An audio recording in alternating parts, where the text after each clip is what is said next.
मुझे लगा मेरा एक वोट ने बहुत कुछ बदला होगा।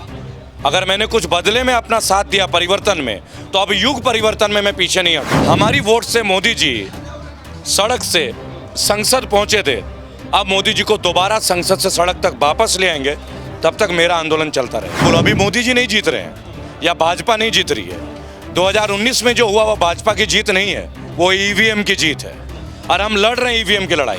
अब मैं एक मुहिम में हूं, नंद भक्तों को भी हम यही अपने साथ लाके खड़ा करके दिखाएंगे और भारतीय जुमला पार्टी का जो फर्जीवाड़ा है उस फर्जीवाड़ा को रोक के दिखाएंगे। स्मृति ईरानी ये वही थी जो चूड़ियां फेंकती थी मनमोहन सिंह जी के ऊपर।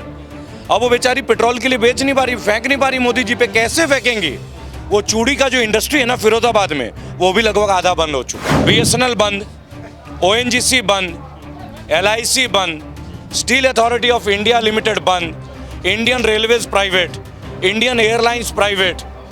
शुक्र है आर्मी गवर्नमेंट की है, इनका बस चलता तो उनको भी वो आर्मी बना देते, प्राइवेट आर्मी। ਜਦੋਂ ਕਦੇ ਵੀ ਅੰਦੋਲਨ ਹੁੰਦੇ ਨੇ ਤਾਂ ਤਖਤੇ ਪਲਟੇ ਜਾਂਦੇ ਨੇ। ਤਖਤੇ ਪਲਟੇ ਜਾਣਗੇ। ਜੋ ਕਿਸਾਨੀ ਅੰਦੋਲਨ ਚੱਲ ਰਿਹਾ ਹੈ 70 ਦਿਨ ਤੋਂ ਉੱਪਰ ਪਹੁੰਚ ਗਿਆ, ਚੜ੍ਹਦੀ ਕਲਾ ਚੱਲ ਰਿਹਾ ਅੰਦੋਲਨ। ਸਾਡੇ ਨਾਲ ਰਾਈਵਲ ਬਾਗੀ ਹੁਣੀ ਮੌਜੂਦ ਨੇ। 27 ਵਾਰ ਜੇਲ੍ਹ ਜਾ ਚੁੱਕੇ ਨੇ, ਪਰ ਫਿਰ ਵੀ ਜਿਹੜੀ ਸਰਕਾਰ ਦੇ ਖਿਲਾਫ ਆਵਾਜ਼ ਬੁਲੰਦ ਕੀਤੀ ਹੋਈ ਹੈ, ਡਟੇ ਹੋਏ ਨੇ ਕਿਸਾਨੀ ਅੰਦੋਲਨ ਦੇ ਹੱਕ ਦੇ ਵਿੱਚ। ਪਹਿਲਾਂ ਵੀ ਇੱਥੇ ਆਏ ਸੀ, ਅੱਜ ਫਿਰ ਇੱਥੇ ਡਟੇ ਹੋਏ ਨੇ। ਗੱਲਬਾਤ ਕਰਾਂਗੇ ਇਹਨਾਂ ਦੇ ਨਾਲ, ਕੀ ਕਹਿਣਾ ਚਾਹੁੰਦੇ ਨੇ। ਸਰਕਾਰ ਨਹੀਂ ਮੰਨ ਰਹੇਗੀ। ਰਾਈਵਲ ਜੀ, 27 ਵਾਰ ਜੇਲ੍ਹ ਜਾ ਚੁੱਕੇ ਹੋ, ਪਰ ਫਿਰ ਵੀ ਤੁਹਾਡੀ ਆਵਾਜ਼ ਬੁਲੰਦ ਆ। आवाज़ ਨੂੰ ਦੱਬਣ ਦਾ भी यतन किया, ਅੱਜ फिर किसानों के नाल डट गया कि जय हिंद जय भारत। मैं रेबल सदानंद पति आपका धन्यवाद दूंगा, आपके मंच का, आपके चैनल का। पत्रकारिता में जब आप जेन्युइनली ज़ीरो ग्राउंड पे रिपोर्टिंग करते हैं और सच को सच दिखाते हैं, तब जाके जनता में यकीन होती है। आज गोदी मीडिया पे तो यकीन रहा नहीं। आपके चैनल के माध्यम से आपके तमाम व्यूअर्स को मैं अनुरोध करूँगा और विनम्र निवेदन करूँगा, तमाम यूट्यूब के जो चैनल हैं, तमाम फेसबुक के जो पेज लोग आज चला रहे हैं, उनमें सत्यता के प्रमाण और प्रत्यक्ष प्रमाण मिलेगा, गोदी मीडिया में नहीं मिलेगा। ये किसान आंदोलन नहीं है दोस्तों, ये हर भारत के का आंदोलन है, ये एक एक जन का आंदोलन है, ये हमारा आपका इन सभी का आंदोलन है।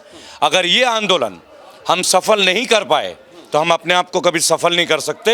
आने वाले तमाम टाइम पे हमें अपने बच्चों के सामने सर झुका के चलना होगा और भारतीय अपना सर झुकाना नहीं जानते। ना हम रुके हैं ना हम झुके हैं। शीश कटाना मंजूर है, शीश झुकाना मंजूर नहीं है जी। प्रधानमंत्री ਦੇ ਵੱਲੋਂ ਰਾਜ ਸਭਾ ਦੇ ਵਿੱਚ ਕਿਹਾ ਗਿਆ कि ਇਹ ਅੰਦੋਲਨ ਜੀਵੀਆਂ ਦਾ ਅੰਦੋਲਨ ਆ, ਇਹਨਾਂ ਤੋਂ ਬਚਣ ਦੀ ਲੋੜ ਆ ਦੇਸ਼ ਨੂੰ। ਇਹ ਗੱਲ ਉਹਨਾਂ ਨੇ ਕਹੀ ਆ प्रधानमंत्री साहब ने। ਕੀ ਤੁਹਾਡਾ ਕੀ ਰਿਐਕਸ਼ਨ है? देखिए जी, मैंने प्रधानमंत्री जी को जीवन में पहली बार 2014 में वोट दिया था। उससे पहले मैंने कभी वोट नहीं दिया था। मुझे लगा था इस व्यक्ति में दम है जो 70 साल के कांग्रेस को उखाड़ रही है। इन्होंने बताया कांग्रेस चोर है, तो ही हमें लगा। मैं यहाँ कोई पॉलिटिकल पार्टी का ब्रांड एम्बेसडर नहीं हूँ, ना मैं कांग्रेस में बिलीव करता हूँ। अगर उसमें एक दम होता तो हमें ये दिन झेलने नहीं पड़ते, पहली बात। लेकिन मुझे लगा मैंने गलती कर दी। मैं अपने हिस्से का प्रायश्चित के लिए यहाँ पे हूँ। मुझे लगा मेरा एक वोट ने बहुत कुछ बदला होगा। अगर मैंने कुछ बदले में अपना साथ दिया परिवर्तन में, तो अब युग परिवर्तन में मैं पीछे नहीं हटूँगा बराबर। क्योंकि जिस तरीके से इन्होंने प्रोपेगेंडा चलाया, इन्होंने डेवलपमेंट बोला, कुछ नहीं किया। जुमले पे जुमले आए, अच्छे दिन नहीं आए, 15 लाख नहीं आया, काला धन वापस नहीं आया, हम पे टैक्सों का भार पड़ा, बैंकों का कर्ज बढ़ा। आज हम ATM से पैसे निकालते तो भी हमें पैसे देने पड़ते हैं, खाते में पैसे नहीं है तो भी पैसे कट जाते हैं। ये दिन हमें मोदी जी ने दिया है, ये उनकी उपलब्धियां गिना रहा हूँ मैं आपको। मुझे लगा वक्त आ गया, हमारी वोट से मोदी जी सड़क से संसद पहुँचे थे।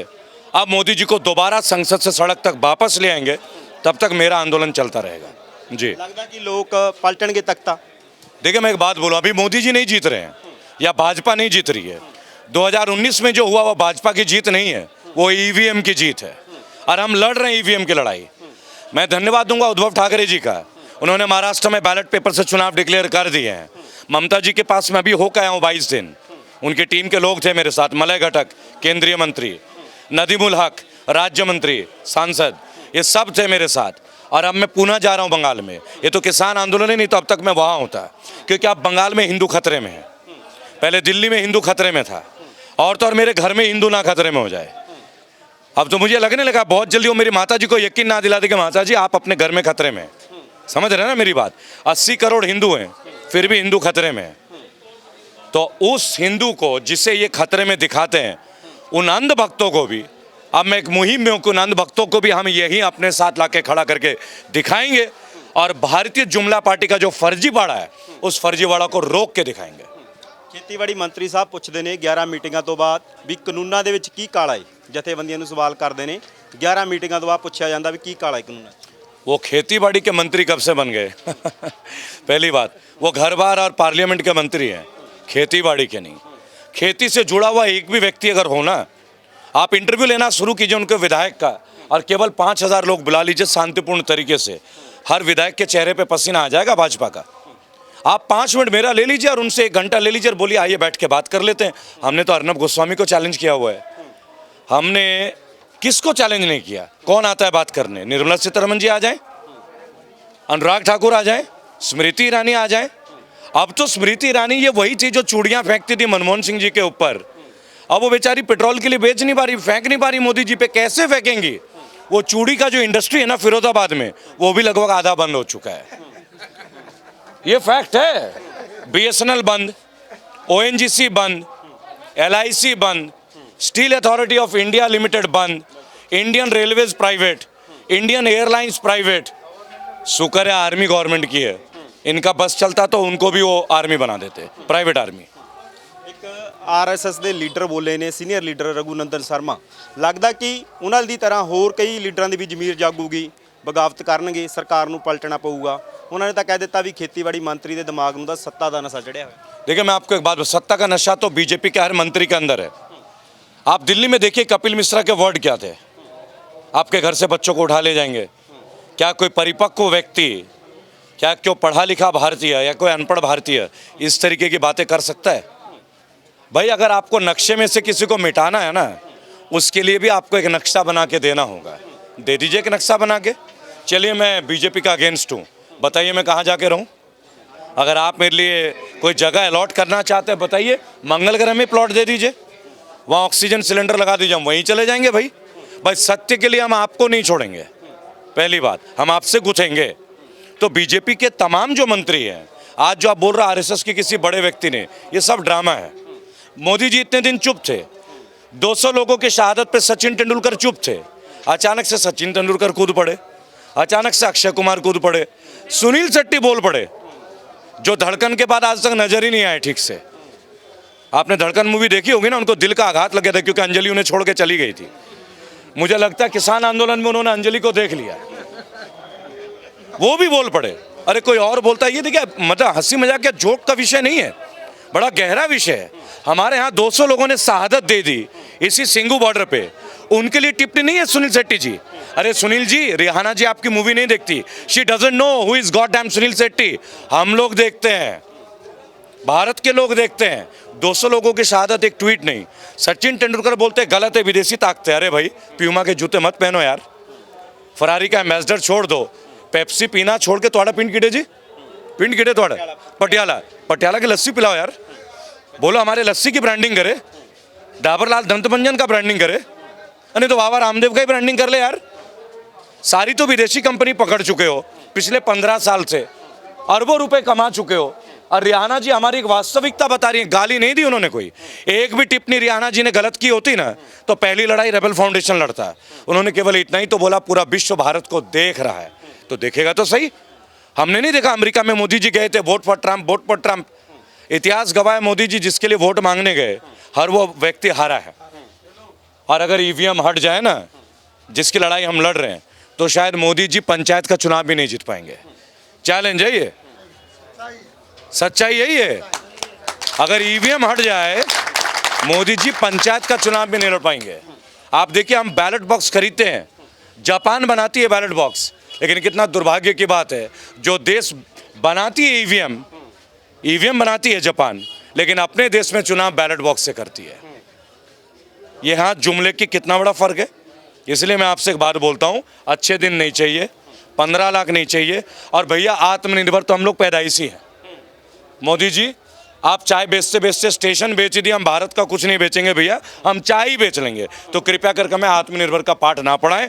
जो इस दुनिया में आता है, ऊपर वाले की मर्जी, वो कुछ ना कुछ कर ही लेता है जी। ਜਦੋਂ ਵਿਦੇਸ਼ ਦੇ ਸਟਾਰਾਂ ਦਾ ਟਵੀਟ ਆਉਂਦਾ ਹੈ ਕਿਸਾਨਾਂ ਦੇ ਹੱਕ 'ਚ, ਫਿਰ ਬਾਬਾ ਰਾਮਦੇਵ ਵੀ ਬੋਲਦੇ ਨੇ, ਉਹਨਾਂ ਦਾ ਵੀ ਟਵੀਟ ਆਉਂਦਾ ਹੈ। ਉਹ ਕਹਿੰਦੇ ਵੀ ਇਹ ਲੋਕ ਪ੍ਰੋਪੋਗੰਡਾ ਕਰ ਰਹੇ ਨੇ, ਅਸੀਂ ਦੇਸ਼ ਦੀ ਏਕਤਾ ਨੂੰ ਟੁੱਟਣ ਨਹੀਂ ਦੇਵਾਂਗੇ ਭਾਰਤ ਦੇ ਲੋਕ। बाबा रामदेव तो आंखों से भी ट्वीट कर लेते हैं। आपने देखा है ना मैं क्या बोलना चाह रहा हूँ? मेरे ख्याल से 1 मिनट में 30 बार ट्वीट मार लेते हैं वो, बराबर। अब तक वो कोरोनिल बना गए, वो ट्वीट बंद करने का, एंटी ट्वीट का एक दवाई नहीं बना पाए। बालाकृष्ण का नाम सुना है ना आपने? एम्स में भर्ती हुए थे। क्यों भाई, पतंजलि में दम नहीं रहा? आयुर्वेद में दम नहीं था क्या, जो आपके बालाकृष्ण जी को भी वहाँ जाना पड़ा? जानते हैं ना बालाजी के बारे में, उनके जो सहयोगी हैं वो अंदर घुसे थे। और भैया बाकी सब के लिए तो विनम्र माफ़ी है। अमिताभ बच्चन जी, 2 गज की दूरी, मास्क है जरूरी। अमिताभ जी आपसे दूरी हमारी मजबूरी, पहली बात। भाई साहब आप भी चले आते सरकारी अस्पताल में, मुझे कोरोना हो गया, मुझे कोरोना हो गया, यानी अमिताभ बच्चन के वर्ड थे। गए कहाँ भाई साहब? नानावती अस्पताल में। क्यों गए? क्योंकि बोर्ड ऑफ डायरेक्टर्स में अमिताभ बच्चन जी हैं। क्यों नहीं गए पतंजलि? क्यों नहीं गए सरकारी अस्पताल? सरकारी अस्पताल ताऊ के लिए, मेरे भाई के लिए, मेरे छोटे भाई के लिए, मेरी बहन के लिए, लेकिन सरकारी अस्पताल अमिताभ बच्चन, अक्षय कुमार के लिए नहीं है। भैया नानावती जाएंगे, और नानावती का बिल कितना होता है जी? 2 लाख रुपए minimum per day under ICU. तो आप समझ सकते हैं कि आपके पास 5 दिन का 10 लाख का पैकेज। चलिए ਰੈਵਲ ਜੀ, ਇੱਕ ਵਾਰ ਹੋਰ ਕਿਸਾਨਾਂ ਨੂੰ ਗ੍ਰਿਫਤਾਰ ਕੀਤਾ ਜਾ ਰਿਹਾ, 307 ਲਗਾਈ ਜਾ ਰਹੀ ਆ। ਕੁਝ ਕਿਸਾਨਾਂ ਦਾ ਪਤਾ ਨਹੀਂ ਲੱਗ ਰਿਹਾ, 18 ਕਿਸਾਨ ਹਜੇ ਵੀ ਲਾਪਤਾ ਨੇ 26 ਤੋਂ ਬਾਅਦ। ਅੱਜ ਦੀਪ ਸਿੱਧੂ ਨੂੰ ਗ੍ਰਿਫਤਾਰ ਕੀਤਾ, ਕੀ ਕਹਿਣਾ ਤੁਹਾਡਾ? देखिए, दीप सिद्धू की जो गिरफ्तारी है यह आत्मसमर्पण है। ये कहानी है, जैसे एक पिक्चर आई थी तलवार, तलवार परिवार दंपत्ति के ऊपर आई थी। आज तक हम ये समझ ही नहीं पाए। अब देखिए देश का सुरक्षा तंत्र, 26 जनवरी को आप फेल हो गए, चलो कोई बात नहीं, एक बार माफ़ कर ही देते हैं।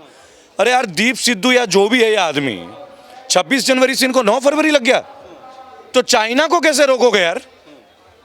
पाकिस्तान की टिड्डी कैसे रोकोगे जो हमारे देश की फसल खराब कर देती है? आप समझ रहे हैं ना मैं क्या कहना चाह रहा हूं? अपने ही देश में, अपनी राजधानी में इतना बड़ा कांड हो जाता है, आप बोलते हैं ये किसान नहीं नक्सली है, रेबल की दाढ़ी नहीं खालिस्तानी है ना? तो मोदी जी आप क्या है? आपकी पार्टी कहती है बढ़ती हुई दाढ़ी मतलब खालिस्तानी। मोदी जी आपकी तो छोटी थी, हमसे आप भी प्रेरित हो गए, आपने इतनी लंबी कर ली। तो अगर हम खालिस्तानी, आप कौन से स्थानी है ये भी हमें बता दें एक बार। आपकी तो और लंबी है और हम तो और बढ़ा रहे हैं इसको। अब चोटी बांधेंगे अब इसमें अच्छे से, और इसमें वजन लटकाएंगे, ऐसे करके दिखाएंगे कि देश का बाहर हमारी दाढ़ी भी उठाएगी। अब क्या करें? आप समझ रहे मेरी बात? रविंद्रनाथ टैगोर का पैर का नाखून बनना भी आसान नहीं है। वो गुरुदेव हैं, वो ग्रेजुएशन में 3rd डिवीजन में पास नहीं हुए थे। वो स्मृति ईरानी की तरह शिक्षा मंत्री नहीं बन गई थी कि 12वीं पास और बतानी चली मैं ग्रेजुएट।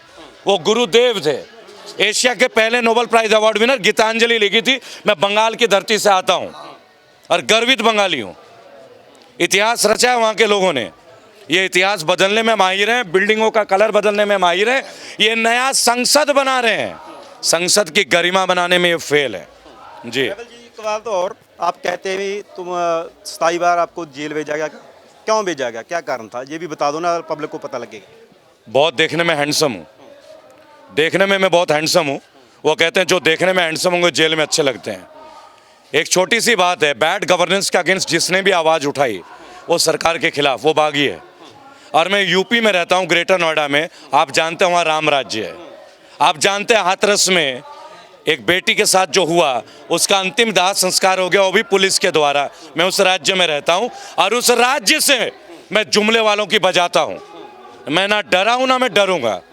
मैं केवल एक बात बोलूँगा, जिससे पत्रकारिता करना हो वो अपने जहन में एक बात डाल ले कि वो निडर हो, वो निष्पक्ष हो, वो ना बिके ना झुके। ना झुकना मंजूर है ना बिकना मंजूर है। सर कटा लेंगे, सर झुकाएंगे नहीं तो कृपया करके पत्रकारिता छोड़ दीजिए, ये आपके बस की बात नहीं। जय हिंद। ਧੰਨਵਾਦ। ਰੈਵਲ ਬਾਗੀ ਜੋ ਲਗਾਤਾਰ ਡਟੇ ਹੋਏ ਨੇ ਸਰਕਾਰ ਦੇ ਖਿਲਾਫ, 27 ਵਾਰ ਜੇਲ੍ਹ ਜਾ ਚੁੱਕੇ ਨੇ, ਸਰਕਾਰਾਂ ਦੇ ਖਿਲਾਫ ਆਵਾਜ਼ ਬੁਲੰਦ ਕਰ ਚੁੱਕੇ ਨੇ, ਪਰ ਫਿਰ ਵੀ ਜਿਹੜੇ ਇਹਨਾਂ ਦੇ ਹੌਸਲੇ ਬੁਲੰਦ ਨੇ। ਲਗਾਤਾਰ ਤੁਸੀਂ ਗਲੋਬਲ ਪੰਜਾਬ ਟੀਵੀ ਦੇ ਨਾਲ ਜੁੜੇ ਰਹੋ, ਤੁਹਾਨੂੰ ਪਲ ਪਲ ਦੀ ਜਾਣਕਾਰੀ ਦਿੰਦੇ ਰਹਾਂਗੇ। ਕੈਮਰਾਮੈਨ ਗੁਰਪ੍ਰੀਤ ਸਿੰਘ ਦੇ ਨਾਲ ਕੁਲਦੀਪ ਸਿੰਘ ਘੋੜੇ, ਗਲੋਬਲ ਪੰਜਾਬ ਟੀਵੀ, ਦਿੱਲੀ। ਦੁਨੀਆ ਵਿੱਚ ਹਰ ਪਲ ਕਿਤੇ ਨਾ ਕਿਤੇ ਕੁਝ ਨਾ ਕੁਝ ਵਾਪਰਦਾ ਰਹਿੰਦਾ ਹੈ। ਅਸੀਂ ਰਿਸ਼ਵਤ ਦੇ ਕੇ ਕੰਮ ਕਰਾਉਣਾ ਠੀਕ ਸਮਝਦੇ ਹਾਂ। ਅਸੀਂ ਚੋਣਾਂ ਸਮੇਂ ਅੱਖਾਂ ਬੰਦ ਕਰਕੇ ਲੀਡਰ ਚੁਣਦੇ ਹਾਂ। ਲੋਕ ਵਿਰੋਧੀ ਕਾਨੂੰਨ ਬਣ ਜਾਂਦੇ ਹਨ, ਪਰ ਅਸੀਂ ਬੇਖਬਰ ਹੁੰਦੇ ਹਾਂ। ਦੰਗੇ ਹੁੰਦੇ ਨੇ, ਬਲਾਤਕਾਰ ਹੁੰਦੇ ਨੇ, ਸਕੈਂਡਲ ਹੁੰਦੇ ਨੇ, ਲੋਕਤੰਤਰ ਵਿਲਕਣ ਲੱਗਦਾ ਹੈ। ਚਲੰਤ ਮੁੱਦਿਆਂ ਦੀ ਤਹਿ ਤੱਕ ਜਾਇਆ ਕਰਾਂਗੇ। ਸੁੱਤਿਆਂ ਨੂੰ ਜਗਾਇਆ ਕਰਾਂਗੇ, ਝੂਠਿਆਂ ਨੂੰ ਭਜਾਇਆ ਕਰਾਂਗੇ। ਵੇਖੋ ਸਾਡਾ ਖਾਸ ਪ੍ਰੋਗਰਾਮ ਚਰਚਾ ਗਲੀ ਗਲੀ ਹਰ ਬੁੱਧਵਾਰ ਤੋਂ ਸ਼ਨੀਵਾਰ ਸ਼ਾਮ 7:30 ਵਜੇ ET ਤੁਹਾਡੇ ਆਪਣੇ ਗਲੋਬਲ ਪੰਜਾਬ ਟੀਵੀ ਤੇ। ਹੁਣ ਤੁਸੀਂ ਦੇਖ ਸਕਦੇ ਹੋ ਗਲੋਬਲ ਪੰਜਾਬ ਟੀਵੀ ਨੂੰ ਡਾਊਨਲੋਡ ਕਰੋ ਸਾਡੀ ਐਪ ਐਂਡਰੋਇਡ ਜਾਂ iOS ਤੇ ਫ੍ਰੀ ਵਿੱਚ, roku ਅਤੇ Amazon Fire TV ਤੇ ਜਾਂ Apple TV ਤੇ। ਨਾਲ ਹੀ ਦੇਖ ਸਕਦੇ ਹੋ ਲਾਈਵ ਸਟ੍ਰੀਮਿੰਗ www.globalpunjabtv.com ਤੇ।